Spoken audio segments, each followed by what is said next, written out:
préfère les hautes herbes. J'ai peur des vagues, j'aime pas la tempête. Tous les matins, mon père me prend dans ses bras et me dit... Mon petit Athanase, écoute-moi, tu seras bientôt garde-marine à Brest pour devenir la fierté de toute la famille. Tu vas entrer dans le grand corps, tu laveras l'honneur du pavillon national et tu porteras le grand panache des officiers rouges de la première marine du monde. J'aime pas la mer! Je veux pas être marin! Je veux pas être marin!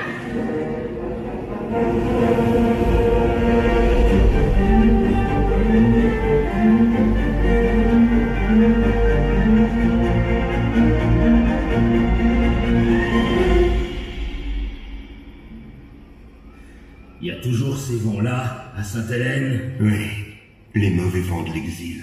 Écrivez, Lascaz. J'aurais voulu l'avoir à mes côtés, ce charrette. Il me donne l'impression d'un grand caractère. Il laisse percer du génie. Un peu moins vite, s'il vous plaît. Je lui vois faire des choses d'une audace peu commune. Avec une énergie... Oh non, sire. Je ne peux pas écrire ça. Quoi, Lascaz? Une énergie. Non, je ne peux pas écrire énergie. C'était mon voisin de chambrée à l'école des gardes marines. Il répugnait aux exercices. Il était indolent. On l'appelait le dormeur.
François Athanase Charrette, c'est pas le moment de se reposer.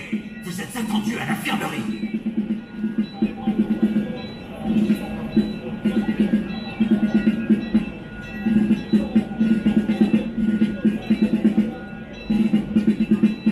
Ajoutez sur le journal de bord.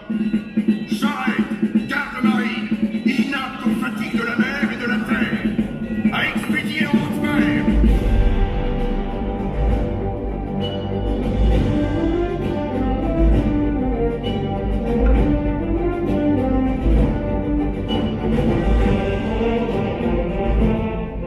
Ah, l'amiral de la mode piquée. C'est lui qui m'a mariné pour la guerre d'Amérique. Il m'a appris à fendre la vague dans le gros temps. Pour m'encourager, il me disait... Athanase, un jour, vous serez un des héros de la guerre d'Amérique.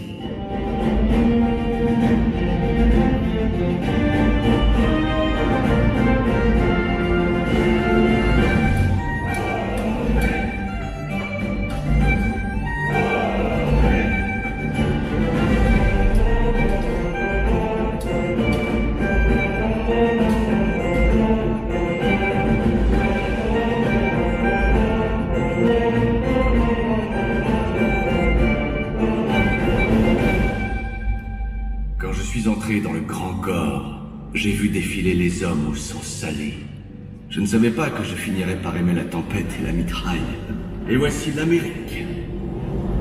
La bataille des Saintes. Puis le combat contre les barbaresques, les ports grecs, Constantinople, la sublime porte.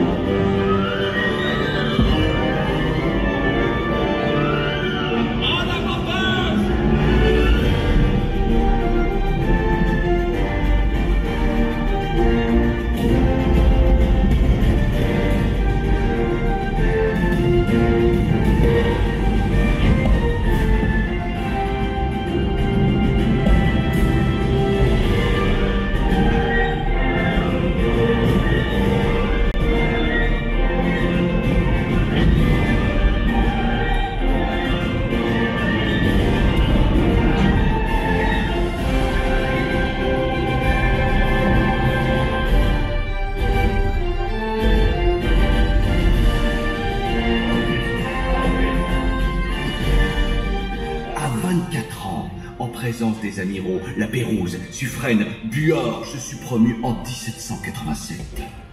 Souvenir inoubliable du bal de Brest.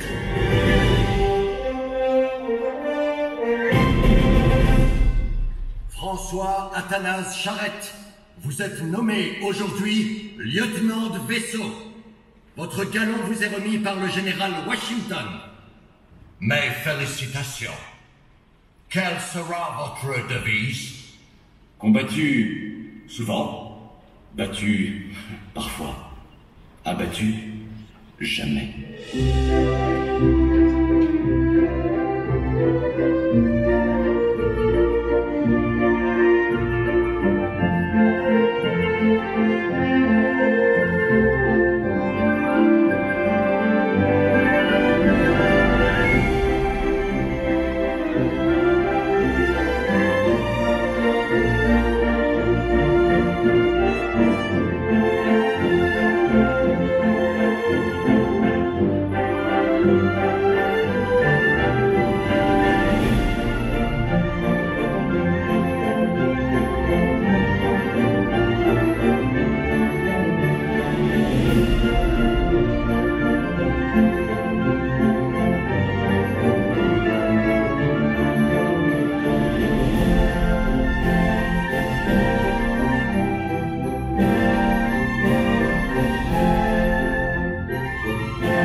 Mais pourquoi donc? Pour la liberté! Mais j'en arrive de la liberté! En Amérique, c'est pour la liberté de tout un peuple que s'est battue la marine royale! Il n'y a plus de marine royale. Il n'y a plus d'officiers de marine. C'est fini. Je m'en vais. Chez moi. En mon logis de Fontclose. Il faut exterminer la race rebelle. Il faut dépopulationner la Vendée.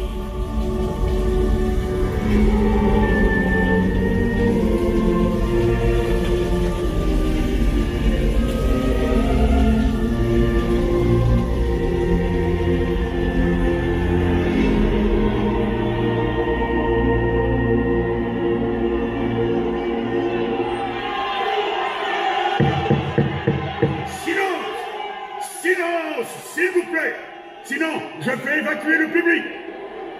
Il nous faut traiter aujourd'hui de la question des rebelles de Vendée. La terreur est inscrite à l'ordre du jour. Chers collègues, pourquoi avoir choisi de consommer la révolution par la terreur? J'aurais tellement voulu qu'on la consommât par l'amour.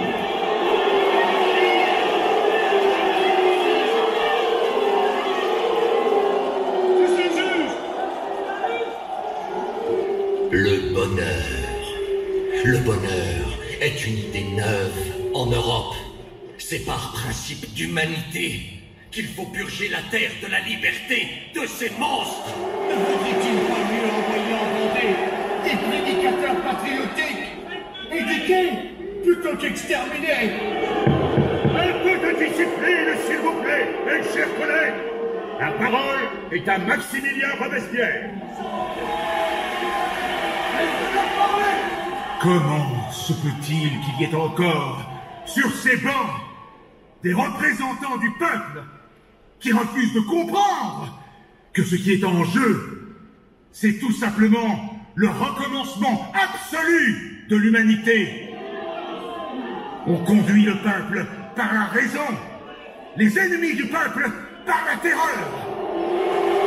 Il faut en finir avec la Vendée. Car nous sommes, mes chers collègues, devant un terrible dilemme. Ou bien Ou bien la Vendée est déclarée coupable et la Révolution est innocente. Ou bien la Vendée est déclarée innocente. Mais alors, demain pèsera sur la Révolution tout entière pour la suite des temps. Et sur chacun d'entre nous, un terrible soupçon. La parole est au rapporteur du décret de la Convention sur la Vendée. Monsieur Barret, vous avez la parole. Citoyens, la Convention vous propose une exhortation simple. Détruisez la Vendée. C'est là qu'il faut frapper. Il faut changer jusqu'à son infâme dénomination.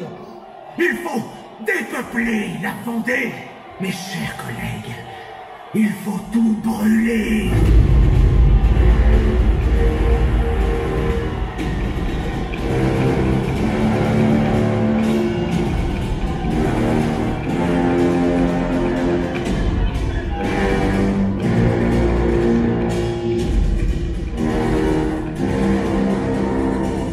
Proclamation de la Convention nationale adressée à l'armée de l'Ouest.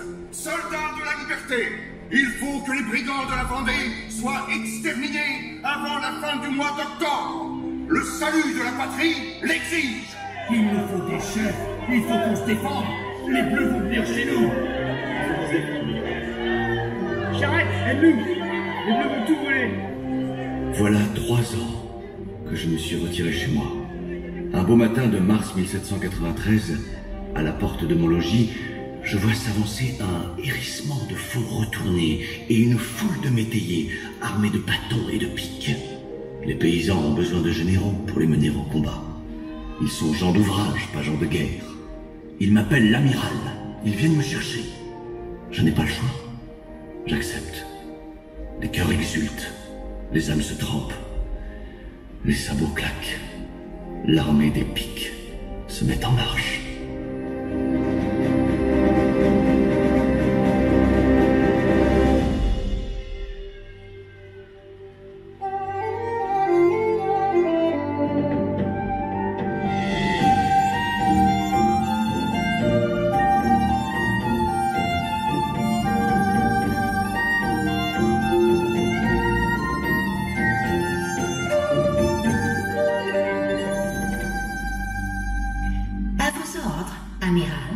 Qui êtes-vous, madame? Je suis Céleste Bulkley, l'épouse d'un sous-lieutenant irlandais au service de la France, William Bulkley. Vous êtes venu ici, pourquoi? Pour vous apporter ce cadeau que j'ai confectionné. Tenez, c'est un panache. Ah, merci, madame. Vous allez diriger la musique.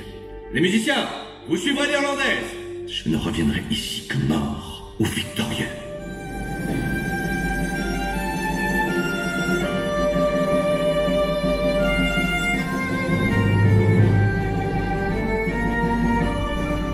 Les nouvelles autorités ont touché la maison en son cœur. Là où repose en paix, sous la poutre maîtresse, cette petite demeure invisible qui noue la coutume, la parole et les visages oubliés. Les croyances ancestrales aujourd'hui bousculées, culbutées, souillées. Alors a jailli du sillon la sommation vitale d'un petit peuple. Moi je sais que ce n'est pas la faim, la pauvreté, l'espoir qui ont jeté sur le bord des chemins creux tous ces humbles chefs de famille. C'est une insondable détresse. Le ciel s'est déchiré. Ils sont partis avec le fusil de chasse. C'est l'embuscade.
danse. Les femmes, mettez vos sabots cloutés.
Ma Bretonne, d'où viens-tu? Que se passe-t-il? Le bocage!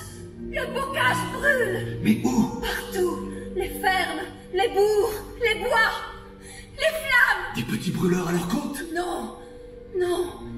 D'immenses colonnes de feu, un champ de braise! Ils veulent purifier, qu'ils disent, dépopulationner la Vendée!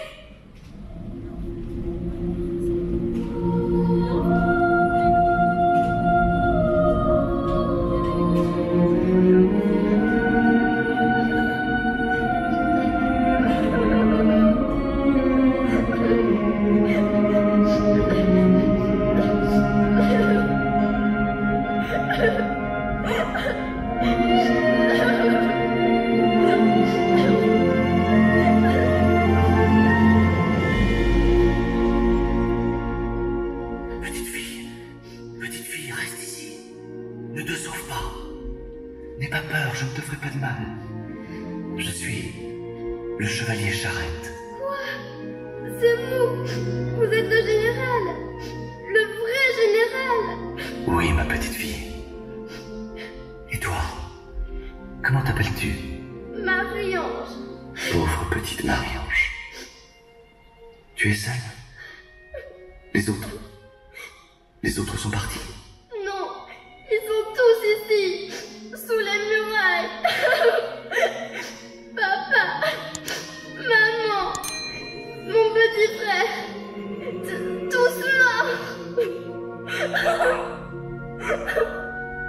Pourquoi, mon Dieu? Du fond de l'abîme, nous crions vers vous. Oh, donnez-moi les mots de consolation pour que vive cette petite fille. Dis-moi, Marie-Ange, c'était ton église?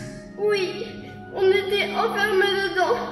Les Bleus sont arrivés et ils ont tout brûlé. Tu habites dans le bourg? Oui, au Petit Luc. Tu vas retourner au village? Il n'y a plus de village. Tu ne veux pas rester ici? Non, je veux que vous m'emmeniez avec vous, général.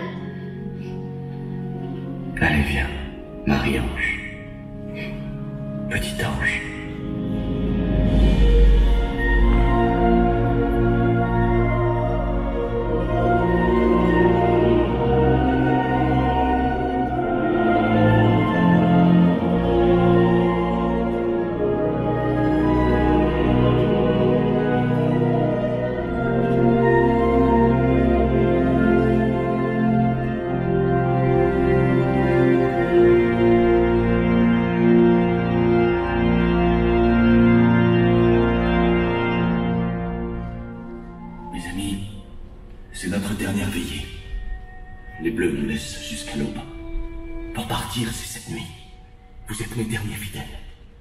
Le moment est venu pour chacun d'entre nous de fixer son propre sort.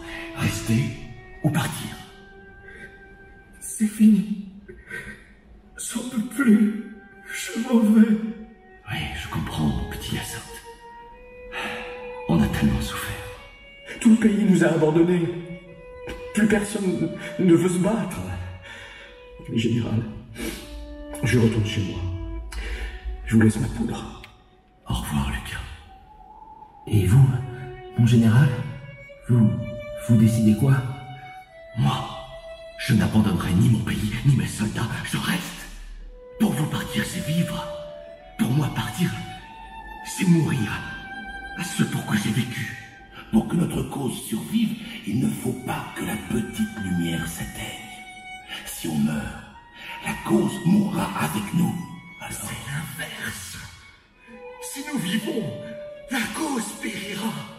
Si nous périssons, la cause vivra. Les Bleus le savent très bien.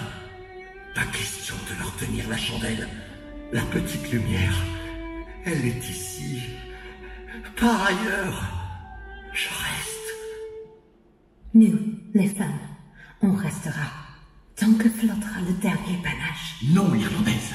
Toi, il faut que tu partes. Il est temps que vous, les Amazones, vous rejoigniez vos familles. Vous savez très bien que de famille, je n'en ai plus. Oui, je sais. Mais je ne peux pas vous garder ici. Ils vont nous saigner comme des sangliers.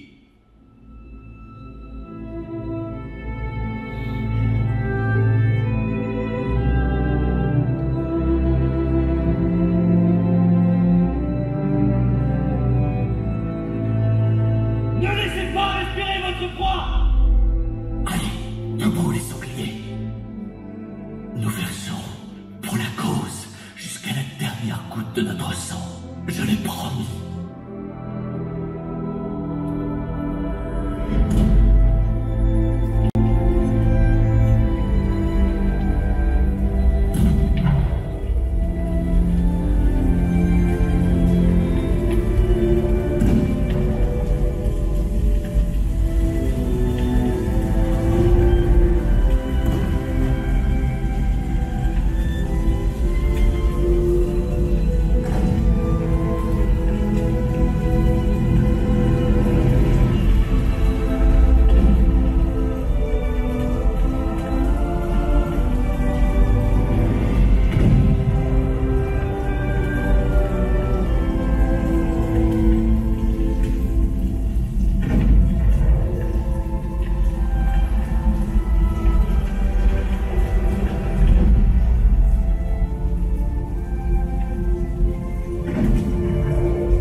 Seul interrogatoire. Réponse courte, s'il vous plaît. Non. Âge. Profession. François Athanase Charette, 33 ans, officier de marine. Que sont devenus vos lieutenants? Ils se sont rendus. Où sont-ils maintenant? Vous devriez le savoir mieux que moi. Relation avec les puissances étrangères? Aucune. Et vos complices? Aucun. Les officiers anglais? Monsieur, vous semblez oublier que combattre les Anglais, c'était mon métier. Où sont les preuves? La guerre d'indépendance, ça ne vous suffit pas comme preuve? Je suis lieutenant de vaisseau. Dans ma vie, j'ai porté deux causes. L'Amérique et la Vendée. La liberté des peuples. Et pourquoi cette plume blanche qui vous désignait si imprudemment à vos adversaires? Une vieille tradition de la royale. Un officier de marine n'abdique jamais l'honneur d'être une cible. Une cible? Oui, le premier visé. Assez de fantardise. L'interrogatoire est terminé. Le tribunal donne aux condamnés le droit, avant jugement, d'exprimer un désir personnel. Alors... me raser. La fosse commune, c'est pas un bal. Non, mais un officier de tradition part soigner. Oui, mais un brigand doit avoir l'air d'un brigand.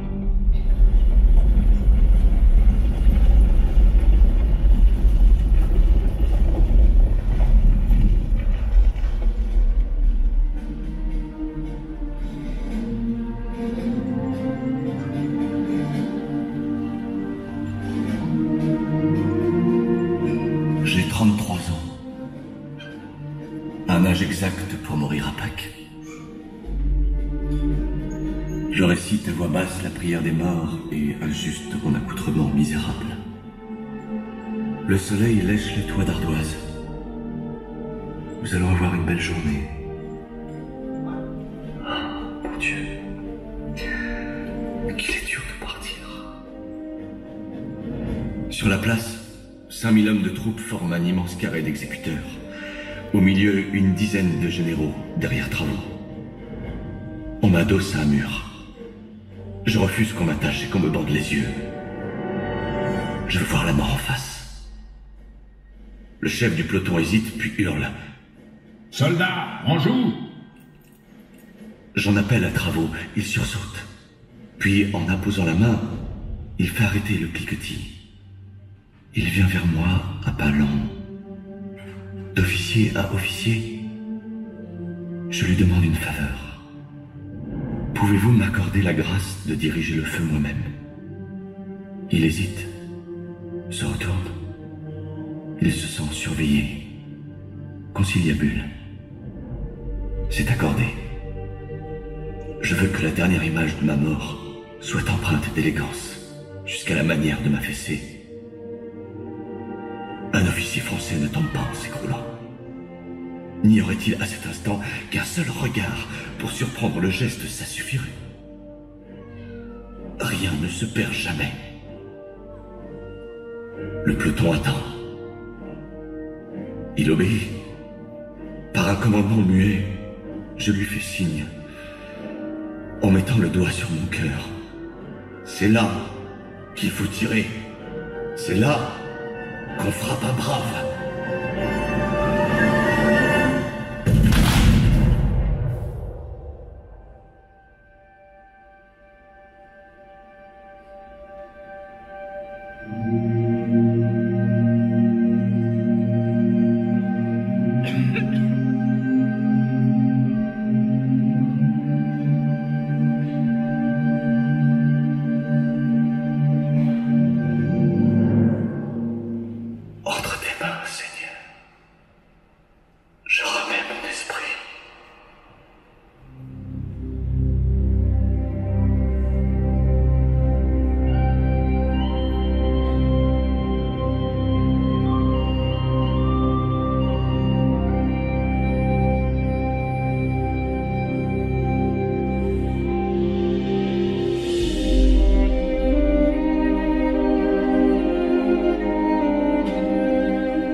Accroche-le sur ton manteau.